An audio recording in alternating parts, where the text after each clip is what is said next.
మీ ఇద్దరి మధ్యన హ్యాపీగా ఉండొచ్చు.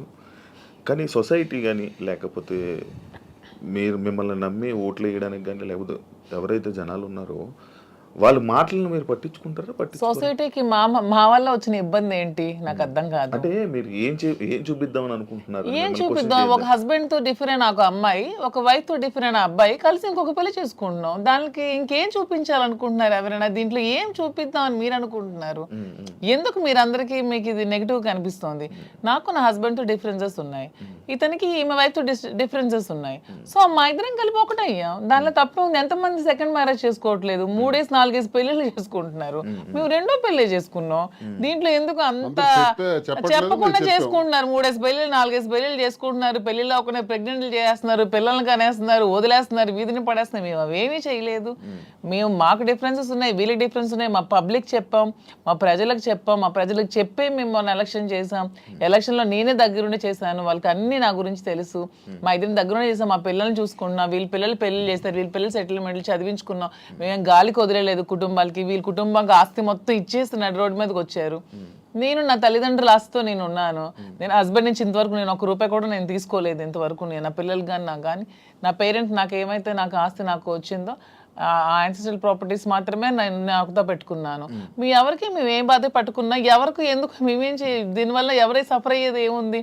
తిరిగి పైగా మా కార్యకర్తలు మా ప్రజలు మీరు వచ్చి మైక్ పెట్టండి చాలా చాలా హ్యాపీగా ఉన్నారు. ఎందుకంటే శ్రీనివాస్ గారి ఇంటికి వెళ్ళినప్పుడు ఏదైతే వాళ్ళకి లోటు ఉండేదో, అంటే వాణి సరిగ్గా చూసుకునేది కాదు, ఈవెన్ మంచినీళ్ళు కూడా ఇచ్చేది కాదు. హస్బెండ్కే చూడదు ఆమె, ప్రజలకి ఏం చూస్తుంది?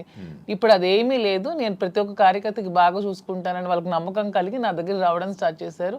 నాతో ట్రావెల్ చేస్తున్నారు, నన్ను అభిమానిస్తున్నారు, ఆదరిస్తున్నారు, నన్ను అమ్మలాగా చూసుకుంటున్నారు అందరూ కూడా. ఇప్పుడు 22లో ఈ గొడవ స్టార్ట్ అయింది.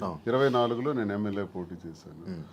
నా మీద పోటీ చేసి గెలిచినటువంటి అచ్చెన్నాయుడు రాష్ట్ర తెలుగుదేశం పార్టీ అధ్యక్షుడు ఎన్నికల ముందు ఏం చెప్పాడు? రాష్ట్రంలో హైయెస్ట్ మెజారిటీ నాదే, అబౌట్ 70,000 ఓట్స్ అన్నాడు.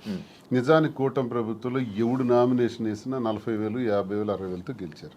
మా జిల్లాలోనే 4 ఎమ్మెల్యేలు కొత్తోళ్ళు, మొక్కం తెలియనోళ్ళు కూడా. ధర్మాన ప్రసాద్ లాంటి వ్యక్తి మీద కూడా 3 రోజుల ముందు వచ్చి నామినేషన్ వేసి 54,000 మెజార్టీతో గెలిచాడు. మరి అచ్చెన్నాయుడు ఎంతతో గెలవాలి? కనీసం 70తో గెలవాలి కదా. 30, నా 73,000 ఓట్లు. ఇవన్నీ తెలిసి ప్రజలు నాకెందుకు ఇంకా నైతికంగా బలంగానే ఉంచారు. నైతికంగా అచ్చెన్నాయుడు ఓడిపోయినట్టే. కిందోళ్ళందరికి ఒక్క 15 రోజుల ముందు వచ్చిన వాళ్ళందరికి కూడా 40,000, 50,000 మెజారిటీలు వచ్చి నీకేం 30,000? అంటే ప్రజలే 1,000 వ్యతిరేకించుంటే అచ్చెన్నాయుడికి 70,000 రావాలి కదా. ఇంత వేవ్లో కూడా అచ్చెన్నాయుడు అతి తక్కువ ఓట్ల తేడాతో గెలిచాడు కదా. సో నేను గతసారి ఎంపీకి పోయినా 3,100 తేడా నాది. వాళ్ళకి మాకు ఎప్పుడు వెరీ లెస్ మార్జిన్, 3,000, 3,500. సో వీడు ఇలాంటోడు సంఘ వ్యతిరేకమైన పని చేసాడు, కొట్టండి అనుకుంటే నాకు 20-30,000 ఓట్లకి తగ్గి కుదించేసి ఆయనకు 1,00,000 మెజారిటీ ఇవ్వచ్చు. అది జరగల ఇంత వేవ్లో కూడా. అదే మాకు ప్రజల్లో. అయినా పర్సనల్ లైఫ్ ని ప్రైవేట్ లైఫ్ కి ఏంటి సంబంధం అండి? ఇది మా ఫ్యామిలీస్ మధ్యలో ఉన్న డిస్టర్బెన్సెస్ తో మేము ఒకటే. పర్సనల్ లైఫ్ ప్రైవేట్ రహస్యంగా ఉంటూ అబద్ధాలు ఎవడైతే ఆడతాడో వాడు దొంగ. పర్సనల్ లైఫ్ ను ఓపెన్ గా తెరచిన పుస్తకంలో జనం ముందు చెప్పేస్తే దొంగలు ఎలా అవుతాము? వాస్తవం చెప్పిన వాళ్ళు అవుతాం. ప్రజలే గుర్తించారు, ప్రజలే గౌరవిస్తున్నారు. ఈ రోజు మాకున్న గౌరవం పెరిగింది సమాజంలో. ప్రతి ఒక్కళ్ళు ఎక్కడ చూసినా సార్ ఒక సెల్ఫీ అంటారు. కార్లను ఓవర్టేక్ చేసుకుని పరిగెట్టుగా స్పీడ్గా వచ్చి ఫోటో కావాలని అడుగుతున్నారు. డాక్టర్స్, ఇంజనీర్లు, పెద్ద పెద్ద ఎంప్లాయీస్, ఉన్నత స్థాయి వాళ్ళు, పోలీస్ ఆఫీసర్స్, పెద్ద పెద్దోళ్ళు కూడా. ఒక పెద్ద ఆఫీసర్ అయితే మొన్న చేయి తీసుకొని గుండె మీద పెట్టుకొని పెద్దగా ఊపిరి తీసాడు. ఏం సార్ ఏంటి అంత ఎమోషన్ అవుతున్నారు? ఏంటంటే మీరంటే నాకు ఇష్టం సార్. ఆయన ఏం అర్థం చేసుకున్నారు? పెద్ద ఆఫీసర్. ఇంకా చాలా మంది పేర్లు చెప్పకూడదు. వాళ్ళు ఏం అర్థం చేసుకున్నారు? ప్రతి ఒక్క జీవితంలో కూడా కథ ఉంది. ఆ కథ చాలా మంది చెప్పలేక భరిస్తున్నారు. మేము చెప్తాం. ఇప్పుడు మీరు ఇన్స్పిరేషన్ అంటారు, చాలా మందికి ఇన్స్పిరేషన్. ఆవేశం ఎలా వస్తుంది? వాళ్ళ కళ్ళల్లో ఆర్ద్రత ఎలా వచ్చింది? ఆ సంతోషం ఎలా వచ్చింది? 1,600 ఉన్నటువంటి యూట్యూబ్ మా ఫాలోవర్స్ ఈ రోజు 1,00,000 దాటారు. 1,45,00,000 వ్యూవర్షిప్ ఎలా వచ్చింది? ఇదంతా ఎక్కడి నుంచి వచ్చింది? అభిమానంతో వస్తుంది. అభిమానమా కాంట్రవర్సీ అంటారు? కాంట్రవర్సీ ఎందుకు రావాలంతా? ఫాలో అప్ చేయాలి. న్యూస్ కదా, లేటెస్ట్ న్యూస్ కదా, లేటెస్ట్ రెండు ఉంటాయి. ప్రతి ఒక్కరికి 2 ఉంటాయండి. ఎవరికైనా 2 కోణాలు ఉంటాయి. ఏ మనిషికైనా సరే విమర్శలు ఉంటాయి, పొగడ్తలు ఉంటాయి, రెండు ఉంటాయి. అవన్నీ బ్యాలెన్స్ చేసుకొని వెళ్తేనే జీవితం. రావణుణ్ణి మెచ్చింది ప్రజలే, రాముణ్ణి మెచ్చింది ప్రజలే, రెండు ప్రజలే. మీకు రావణుడు ఇష్టం ఉండొచ్చు, నాకు రావణాసుడు అంటే ఇష్టం. ఎవరి లైఫ్ స్టైల్ వాళ్ళది. నాకు రావణాసుడు హీరో, నేను హీరోగా చూస్తాను. సార్కి రాముడు అంటే హీరో. అది ఎవరి ఇష్టం వాళ్ళది. మీరు ఆయన ఎలా చూస్తున్నారు? రాముడు అనుకుంటున్నారు, రావణాసుడు నేను డిఎస్ఏ అనుకున్నాను. డిఎస్ కి ఒక బ్రాండ్ ఉంది, దువ్వాడ శ్రీనివాస్ అంటే ఒక బ్రాండ్. ఎవరితో కంపేర్ చేయను, ఈ స్పెషల్ అంటే. సార్ మీ బిజినెస్లు అన్నీ వదిలేసారా? వదిలేదు, అన్ని లాగేసుకున్నారు. మేమేం బిజినెస్ వదిలేదు. మైన్స్ నాది 25 years నుంచి మైన్స్ కంపెనీ. ఎప్పుడు మైన్స్ ప్రపంచ స్థాయిలో కూడా ఐకాన్ బ్రౌన్ గ్రానైట్ ఓనర్ గా మంచి పేరు ప్రఖ్యాతులు సంపాదించాం. మైన్స్ లో బాగా పీక్స్ కి వెళ్ళాను.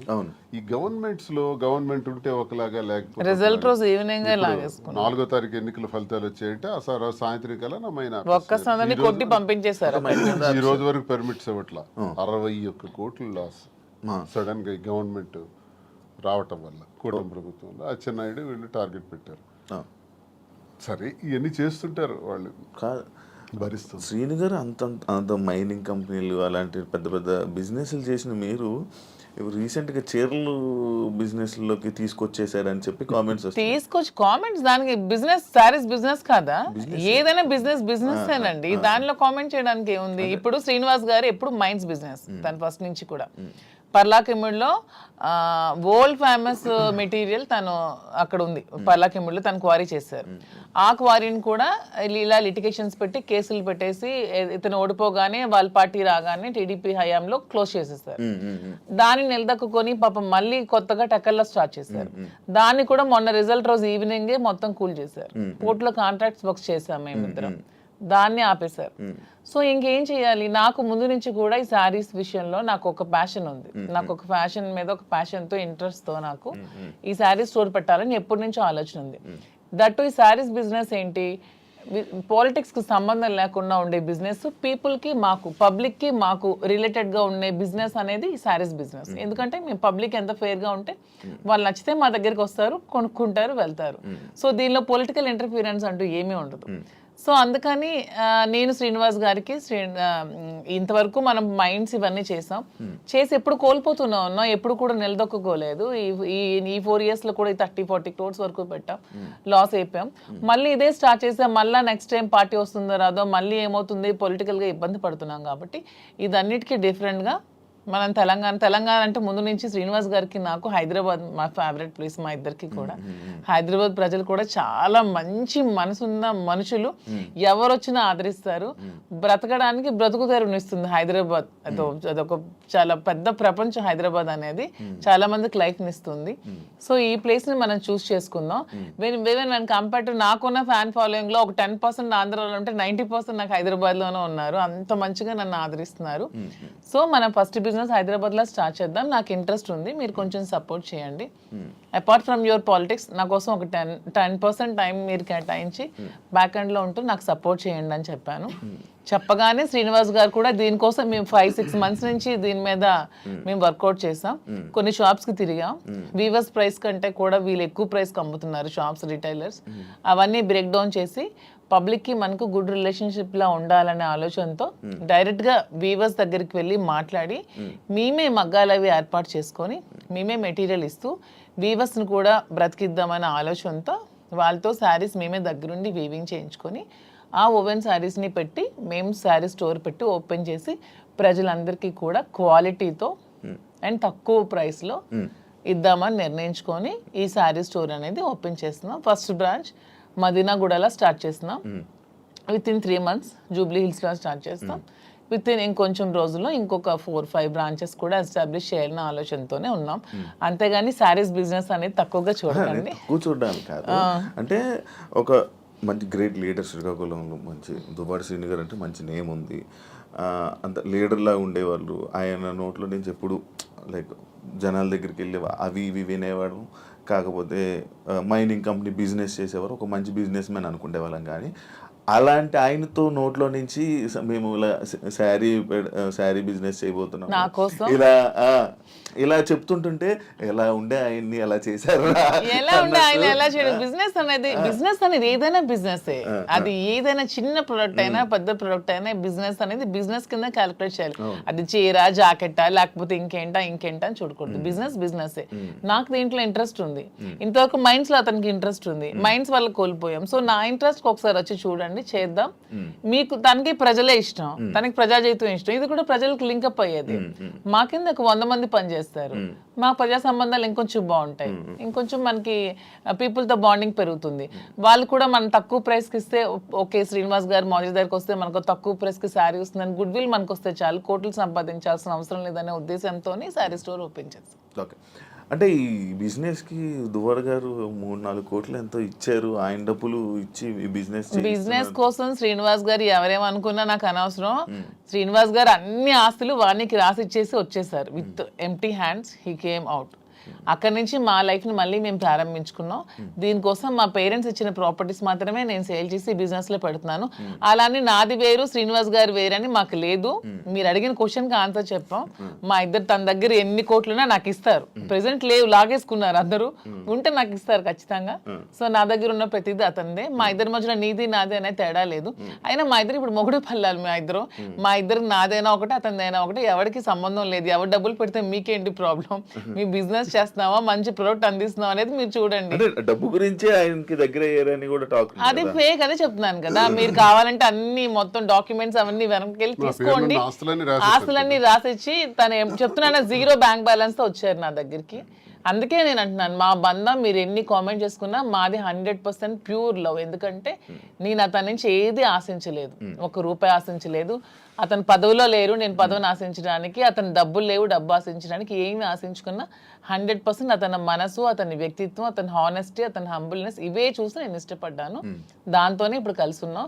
అతని దగ్గర ఏ ఆస్తులు లేవు, అన్ని బాణీకి ఇచ్చేసి వచ్చేసారు. ఇటీవల కాలంలో ఒక 2 కోట్ల రూపాయలు విలువైన 2.5 కోట్ల విలువైనటువంటి ఒక అసెట్ విశాఖపట్నంలో అమ్మారు. అలాగే శ్రీకాకుళంలో కూడా కొన్ని ల్యాండ్స్ అమ్మారు. అమ్మి ఈ డబ్బులన్నీ కూడా అక్యుములేట్ చేసి ఈ బిజినెస్ లో మా ఫాదర్ నాకు ఇచ్చిన ప్రాపర్టీస్ అన్ని నేను ఇప్పుడు అమ్మేశాను. ఎప్పటి నుంచో మా ఫాదర్ నాకు ఇచ్చే 2009 నుంచి అవి నా పేరు మీద ఉన్నవి. ఇప్పుడు బిజినెస్ కోసం నేను అమ్మేసి మరి బిజినెస్ స్టార్ట్ చేశాను. అంటే మీరు స్టార్టింగ్ అంటే ఆయనకి పరిచయం అవ్వక ముందు నుంచి, రాజకీయంలోకి రాకముందు నుంచి మీరు మేము ఫైనాన్షియల్ గా వెల్ సెటిల్డ్. మా ఫాదర్ వాళ్ళు వెల్ సెటిల్డ్, మా హస్బెండ్ వాళ్ళు కూడా వెల్ సెటిల్డ్. అన్ని వెల్ సెటిల్డ్ ఫ్యామిలీ ఫైనాన్షియల్ గా. మాకు ఫైనాన్షియల్ గా ప్రాబ్లమ్స్ కానీ ఏమి కూడా లేవు, ఎప్పుడు కూడా లేవు. వెల్ సెటిల్డ్ ఫ్యామిలీనే. ఇప్పుడు వీటి కోసం మేము ఆస్తులు అమ్మాల్సి వచ్చింది, లేకపోతే ఆస్తులు అమ్మాల్సిన అవసరం కూడా లేదు. ఎందుకంటే ఎలక్షన్ లో ఉన్న డబ్బులు కొంచెం ఉంటే అవి కూడా కోల్పోయాను. మా ఇద్దరు ఉండడానికి ఇల్లు కూడా కట్టుకున్నాం, దానికోసం కొంచెం డబ్బులు పెట్టవలసి వచ్చింది. సో ఇప్పుడు మళ్ళీ బిజినెస్ స్టార్ట్ చేయడానికి ఈ ప్రాపర్టీస్ అమ్మాల్సి వచ్చింది. లైక్ అంటే ఈ కామెంట్స్ రావడానికి గల రీజన్స్ ఏంటంటే, మీరు అది కొన్ని వీడియోస్ మీ డ్యాన్స్ చేసి సంబంధించిన వీడియోస్ కొన్ని సోషల్ మీడియాలో వైరల్ అవ్వడం జరుగుతుంది. అది మీరేనా? అది ఇప్పటికీ చెప్తున్నాను, అది నేను కాదు. అసలు ఆ మనిషి కూడా నా అలాగ లేదు. అది ఎందుకు ఎవరికి అనిపించిందో, ఎవరికి పెట్టాలనిపించిందో కావాలనే కూటమి ప్రభుత్వం వాళ్ళే ఖచ్చితంగా దీన్ని ఈ పిల్ల సైనికులు ఉంటారు కదా, బచ్చగాళ్ళు, ఆ బచ్చగాళ్ళు ఈ కొంతమంది కలిపి ఐటీడీపీ అని ఇదొన్న పేజ్లో పెట్టి అనవసరంగా ట్రోల్ చేశారు. అలానే డాన్స్ చేసే అమ్మాయిని నేనేం కామెంట్ చేయట్లేదు. నాకు రికార్డింగ్ డాన్స్లు, నాకు స్టేజ్ల మీద డాన్స్ చేసుకోవాల్సిన అవసరం నాకైతే ఎప్పుడూ లేదు. ఎనీబడి కెన్ ప్రూవ్ చేసుకోండి. సార్ అప్పుడే చెప్పారు, ప్రూవ్ చేసుకుంటే నేను 1 crore rupees వాళ్ళకి గిఫ్ట్ ఇస్తానని. మొన్న ఛానల్లో కూడా నాకు అవసరం లేదు. అలానే నేను ఒకటే చెప్తున్నాను, ఎవరి బ్రతుకుతారు కోసం వాళ్ళు చేసుకుంటారు. ఇదే డాన్స్ స్టేజ్ మీద పబ్లిక్ గా బట్టలు ఇప్పి చేస్తున్నారు, వాళ్ళేమో హీరోయిన్లు అంటున్నారు. స్టేజ్ మీద చేస్తే స్టేజ్ రికార్డింగ్ డాన్సర్లు అన్నారు, నానా రకాల పేరు పడుతున్నారు. నేను ఎవరు అమ్మాయిని కామెంట్ చేయట్లేదు. నాకైతే మీరు వెళ్ళి మా ప్లేస్ లో ఎంక్వైరీ చేసుకోండి, నేను పుట్టిన ప్లేస్ లో, మా అత్తగారి ప్లేస్ లో. ఈ విమర్శలు చేసేవాళ్ళు ఎవరైనా ఆ అమ్మాయి మాధురి అని ప్రూవ్ చేస్తే 1 crore ఇస్తాం. ఒకవేళ వాళ్ళు ప్రూవ్ చేయలేకపోతే వాళ్ళు సరెండర్ అవుతామంటే అమ్మాయి ఎవరో కూడా మేమే తెచ్చి పెడతాం. ఎందుకు అమ్మాయిని బయటికి లాగాలి, పెళ్లి చేసుకునే హ్యాపీగా ఉంది కాబట్టి. మాకు అమ్మాయి తెలుసు, అది ఏ రికార్డింగ్ డ్యాన్స్ ట్రూపో కూడా తెలుసు. కానీ అలాగ అమ్మాయినే మాధురి అని చూపించిన వాళ్ళకి నేను అంటున్నాను, 1 crore మీకు బహుమానం కింద ఇస్తాను, దయచేసి అది ప్రూవ్ చేయండి అంటున్నాను. అంటే ఎందుకు చీప్ అంత ట్రిక్స్ ప్లే నీచంగా- చేయడం అంత ట్రోల్ నీచంగా చేసి ఎందుకు అలా చేయవలసిన ట్రోల్ చేయాల్సిన అవసరం ఏమొస్తుంది? ఏముందో నాకు అర్థం కాదు. అలా చేస్తే ఏమొస్తుంది? అంటే ఇప్పుడు మాధురికి నాకు మేము ఒక మనసుతో ఉన్నాం కదా మరి అలా చేస్తే ఏమొస్తుంది మీకు? ఎవడా చేసేవాడు ఎవడు? రికార్డింగ్ ఆ డాన్స్ చేసేవాడు చేసి ఎవడు? అమ్మాయిని పెళ్లి చేసుకో, రికార్డింగ్ డాన్స్ అమ్మాయిని ఓవర్సీని పెళ్లి చేసుకుని నీకేంటి నొప్పి, పెట్టినోడికి ఏంటి నొప్పి? అలాగైతే మీరు డాన్స్ చేసి మీరే ఒప్పుకున్నట్టు నేను కాదు కదా, కాదనే నేను సవాల్ కాదు, నేను ఒప్పుకోవడానికి అమ్మాయి నేను కాదు. నేనైతే నిజంగా నేను ఒప్పుకుంటాను. I'm very bold and straight forward. నేను ఒప్పుకుంటాను. If it is me I will agree. నేనే అదా, నేను డాన్స్ చేసిన వీడియోస్ చాలా ఉన్నాయి, నేను పెట్టుకుంటున్నాను కదా. నేను చేసి నేనే పెట్టుకుంటాను. నేను అది కానప్పుడు నేను ఎలా ఒప్పుకుంటాను? అలానే అదే అంటున్నాను, ఒకవేళ డాన్స్ చేసిన అమ్మాయినే దువ్వాసం చేసుకుంటే మీకేంటి పెయిన్? అమ్మాయి మాత్రం అమ్మాయి కాదా, ఆడపిల్ల కాదా? ఎందుకు అంత ట్రోల్ చేయాల్సిన అవసరం ఏముంది? అంత నెగిటివిటీ స్ప్రెడ్ చేయాల్సిన అవసరం ఏముందని అడుగుతున్నాను నేను. ఒకవేళ ఆ అమ్మాయే మాధురి అని ప్రూవ్ చేయాలనుకుంటే 1 crore బహుమతి ఇస్తాం, తీసుకురండి అంటున్నాం. ఎవరైతే వచ్చారో వాళ్ళకి. అంటే ఇప్పుడంటే ఏ జనరేషన్ వచ్చేసింది, ఫేసులు మార్పిడి ఇది. ఆ వీడియో చూస్తే అప్పుడు ఇప్పుడు 2003 2000 ఆమె వయసు ఎంత తెలుసు? ఏమండి నాకు ఇప్పుడు 34 years అండి. 2000 అన్న ఏజ్ ఎంత ఉంటది? ఓకే, ఆ వీడియో ఎప్పుడు ఉంటుంది? చాలా ఓల్డ్. నేను 2000 అన్న ఏజ్ ఎంత ఉంటుంది చెప్పండి? 2005 లో నేను 10th. నాకు ఎంత ఏజ్ ఉంటుంది? నాకు అయితే 2010, 11 అప్పుడు నేను ఎంత పిల్లని ఉంటాను? నా అమ్మాయి అంత డాన్స్ నాకు నేను ఎలా చేయగలను? కొంచెం నా పోనీ అట్లీస్ట్ నా చిన్నప్పుడు ఫోటోలు ఏవో చూపిస్తే మీకు తెలుస్తుంది. ఎప్పుడో మాదిరి చూపిస్తున్నారు కదా. అట్లీస్ట్ 2005 లో నేను 10th. పోనీ అప్పుడు నాతో చదువుకున్న వాళ్ళకి తెలుస్తుంది కదా. ఏదో మీలాంటి వాళ్ళు నమ్మాలి, ఎవరు తెలియని వాళ్ళు. తెలిసిన వాళ్ళకి ఏంటో తెలుసు. నమ్మడం కాదు చెప్తున్నా, అంటే మీరు చూస్తే ఎలా అనిపిస్తుంది? నాకు ఎక్కడ అనిపించట్లేదు, మా వాళ్ళకి ఎవరికి అనిపించట్లేదు. మీకు ఎలా అనిపిస్తుందేమో మరి, మాకైతే తెలియదు. మా అందరికీ తెలుసు, ఎవరు మా జిల్లా అందరికీ తెలుసు అది నేను కాదని. ఇంక మిగతా వాళ్ళు నమ్మితే నమ్మొచ్చేమో కానీ ప్రతి ఒక్కరికి తెలుసు. ఇంక నమ్మినా నమ్మకపోయినా పర్వాలేదు, నేను అనుకున్నా కూడా ఐ డోంట్ కేర్ అంటున్నాను. పోనీ అమ్మాయి కూడా డాన్స్ బాగా చేస్తుంది అనుకుంటే అనుకోండి, దానిలో ఐ డోంట్ కేర్.